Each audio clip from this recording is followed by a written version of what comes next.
Bonjour à tous, après avoir analysé Chantal Dubois, dans la dernière vidéo de ce format, une personne a proposé d'analyser Mario. Et j'ai pas trouvé de meilleure idée entre temps, donc c'est lui qu'on va analyser aujourd'hui. Comme pour Chantal Dubois, on va commencer par analyser ses capacités mentales, et après on verra ses capacités physiques. Et encore une fois, ça va beaucoup trop loin. Et petit disclaimer, il y a pas mal de gens qui m'ont dit que mes résultats étaient pas crédibles, que ça avait aucun sens. Bah justement, c'est normal. On analyse des personnages de fiction avec les règles de notre univers. C'est normal que ce soit n'importe quoi. Il n'y aurait aucun intérêt d'analyser des personnages qui ont les mêmes capacités que nous et qui respectent les mêmes règles physiques. Parce que sinon on se ferait chier à faire les calculs, ça servira à rien. Bref, on commence déjà à s'égarer. Donc après avoir fini l'analyse, on fera un petit récap, et après, petite nouveauté, on comparera Mario à un ancien personnage que j'ai déjà analysé. Pour l'instant, j'ai analysé qu'un seul personnage, donc je pense que tu sais qui c'est. Et puis, on lui mettra une note sur 20. Avant de commencer l'analyse, on va faire un petit récap sur l'identité de Mario. Mario, c'est un plombier italien créé par Nintendo, plus précisément par Shigeru Miyamoto. Il apparaît la première fois dans Donkey Kong en 1981, et il va par la suite devenir un personnage de la pop culture incontournable avec la série de jeux Super Mario. Il a même eu le droit à un bon film en 2023. On va pas parler de cette merde qui est sortie en 1993. Sérieux, regardez la gueule de Mario, on dirait il sort de prison pour détournement de mineurs. Mario a aussi un frère qui s'appelle Luigi et qui l'accompagne dans la plupart de ses aventures. Et il aime la princesse Peach, qui ne peut pas s'empêcher de se faire kidnapper par le méchant du jeu, Bowser. Maintenant vous voyez à peu près qui c'est Mario, même si je pense que vous saviez déjà à peu près, donc on peut attaquer l'analyse. On va commencer par son intelligence. Tout le monde sait que Mario est plombier, mais il est aussi charpentier, conducteur de cartes, tennisman, joueur de baseball, joueur de hockey. Il a même participé aux Jeux Olympiques à plusieurs reprises. Il a aussi un doctorat, il a fait plus de 8 ans d'études pour devenir docteur. Tout ça pour dire que Mario c'est un touche-à-tout assez vénère. Ça lui demande quand même une bonne capacité d'adaptation et de concentration. Mais après ça s'arrête là, Mario c'est loin d'être un génie. On parle quand même d'un mec qui passe sa vie à sauver une princesse, tout ça pour avoir juste un petit bisou à la fin. Mario c'est vraiment le roi des simps. On vient de le voir, il peut s'adapter très facilement aux événements, mais il n'empêche jamais la princesse Peach de se faire kidnapper. Alors qu'à chaque fois elle se fait enlever de la même manière. La seule explication possible c'est que l'amour qu'il porte à la princesse le rend complètement con.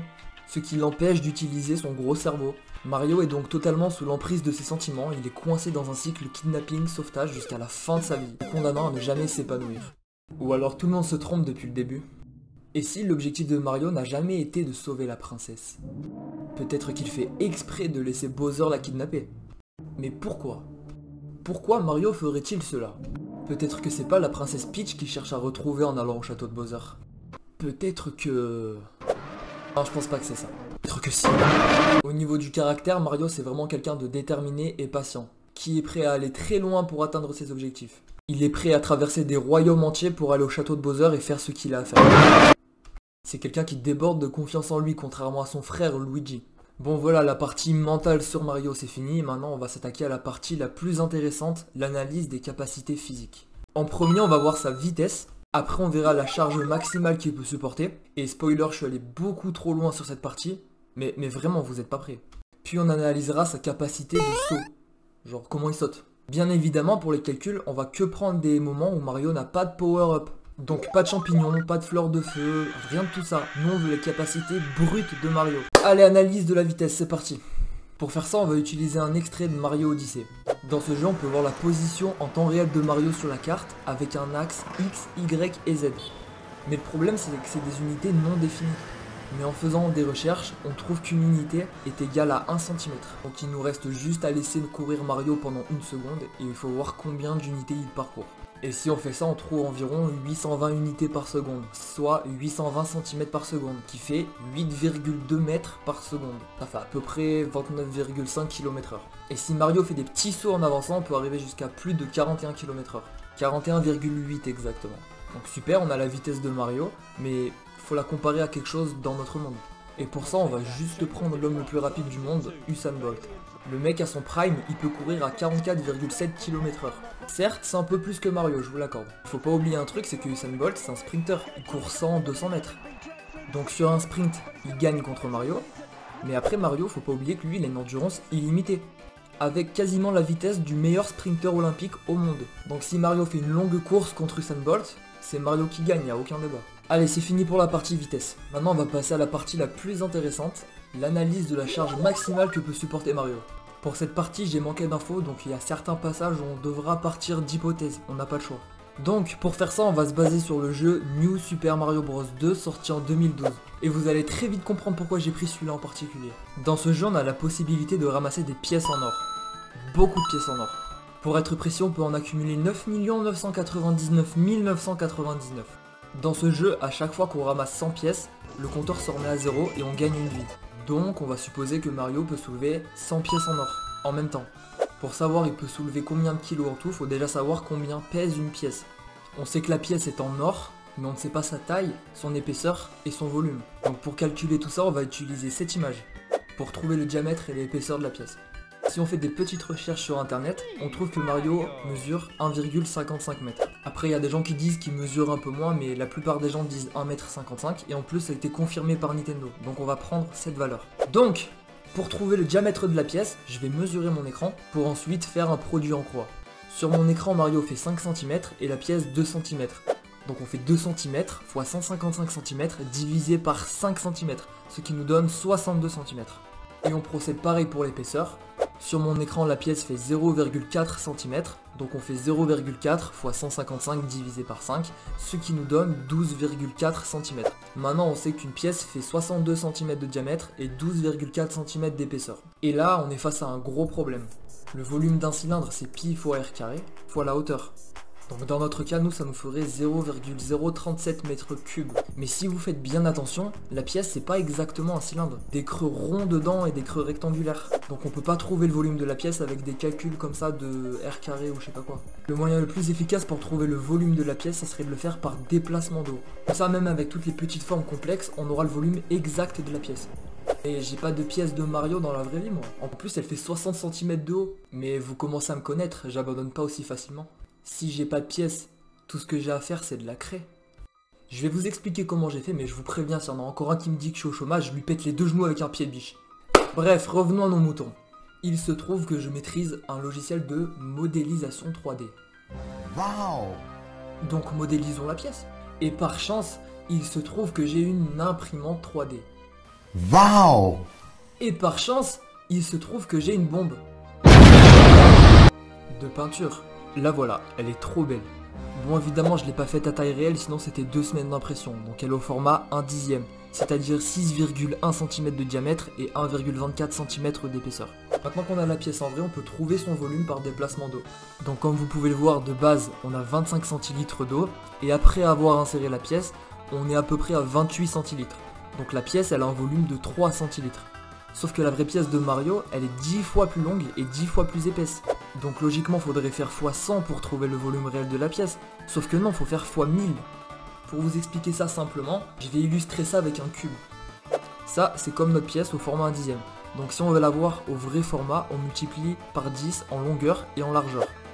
On retrouve bien le x100, mais ça c'est l'air en centimètres carrés. Pour avoir le volume, il faut encore multiplier par 10 et on retombe bien sur nos fois 1000 du début. Donc la pièce à taille réelle, elle fait 3000 centilitres, donc 30 000 cm3, donc 0,03 m3. C'est quand même plus précis que les 0,037 m3 du début. Donc on a le volume de notre pièce et on sait que 1 m3 d'or, ça fait 19,3 tonnes. Donc il suffit de faire un produit en croix pour trouver la masse d'une pièce. Donc on fait 0,03 m3 fois 19,3 tonnes divisé par 1 m3, ce qui nous donne 0,582 tonnes. Une pièce d'or pèse 582 kg. Et faut pas oublier que Mario peut en porter 100. Il fait 58,2 tonnes. Mario peut soulever 58,2 tonnes. Ouais, c'est impressionnant. Mais vous vous souvenez au début que je vous ai dit que des fois faudrait partir d'hypothèses.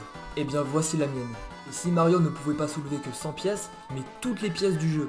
Et bien sûr, pour appuyer mon hypothèse, j'ai un argument. À chaque fois qu'on commence un niveau, on a un compteur de pièces en bas à gauche. Qui montre toutes les pièces qu'on a ramassées depuis le début du jeu. Et à aucun moment on voit Mario poser les pièces ou les stocker quelque part. Donc on peut en conclure qu'il les garde sur lui. C'est donc pas 100 pièces qu'il peut porter, mais 9 999 999 pièces. Et oui! Et là c'est plus 58,2 tonnes qu'il peut soulever. C'est 5 819 999 tonnes. Pour illustrer ça, c'est comme s'il pouvait soulever plus de 576 tours Eiffel en même temps. Ou encore plus de 126 Titanic en même temps, c'est vous qui voyez. Allez, maintenant on va s'attaquer à ces sauts. Et pour ça on va devoir utiliser cet extrait. Et tu commences à connaître la technique maintenant, on cherche une référence sur l'image dont on connaît déjà la taille. Et bingo, il y a une pièce dans le truc. Après il nous suffit juste de faire un arrêt sur image quand Mario est au maximum de son saut. On trace deux lignes qui représentent la hauteur et la longueur du saut. Et on remarque que sur mon écran la pièce mesure 1,6 cm. Et le trait de la longueur et de hauteur est de 10,3 cm. Il ne nous reste plus qu'à faire un produit en croix. 10,3 cm x 62 cm divisé par 1,6, soit environ 400 cm.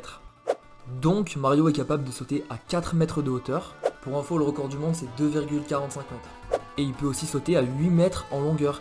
Et oui, car au bout de 4 mètres de longueur, c'est là où il atteint sa hauteur maximum.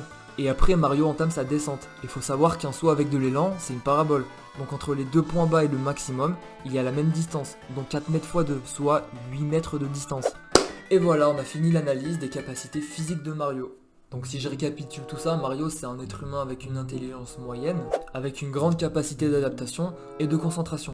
Il déborde aussi de confiance en lui, ce qui lui permet d'atteindre ses objectifs. Au niveau physique, il peut courir à plus de 41 km/h sans jamais s'arrêter, sauter à 4 mètres de hauteur et peut supporter une charge de 5 819 999 tonnes, sans que cela affecte son agilité ni sa vitesse. Et j'ai oublié d'en parler, mais il peut aussi survivre dans le vide sidéral de l'espace, sans oxygène ni combinaison. Voilà ce dont Mario est vraiment capable. Avant de passer à la comparaison avec Chantal Dubois et la note, je voulais vous remercier. Parce que la dernière vidéo de ce style, elle a super bien marché. Ça change beaucoup de ce que j'ai l'habitude de faire et ça a vraiment pas été facile à faire. Mais quand je vois à quel point j'ai aimé créer cette vidéo et tous les retours positifs que j'ai eu, je me dis que c'était vraiment une bonne idée.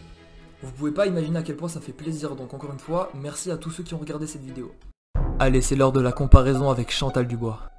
Comme on l'a vu, Mario a d'excellentes capacités physiques qui pourront lui faire gagner beaucoup de combats, cependant il se laisse guider par ses émotions, ce qui bloque son immense potentiel.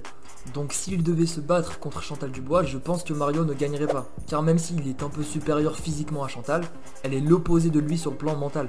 Elle se détache totalement de ses émotions, elle peut donc lui tendre un piège et le neutraliser. Donc pour moi c'est Chantal qui gagne. Si t'es pas d'accord avec ça, n'hésite pas à venir me dire pourquoi je me trompe dans les commentaires. Mais moi je suis team Chantal. En plus elle est française. Allez, dernière ligne droite, la note. Je dirais la même chose que j'ai sur mes bulletins depuis le CP, c'est-à-dire se laisse distraire facilement et peut mieux faire. Sur 20! Merci d'avoir regardé. Il n'a jamais lavé son zeb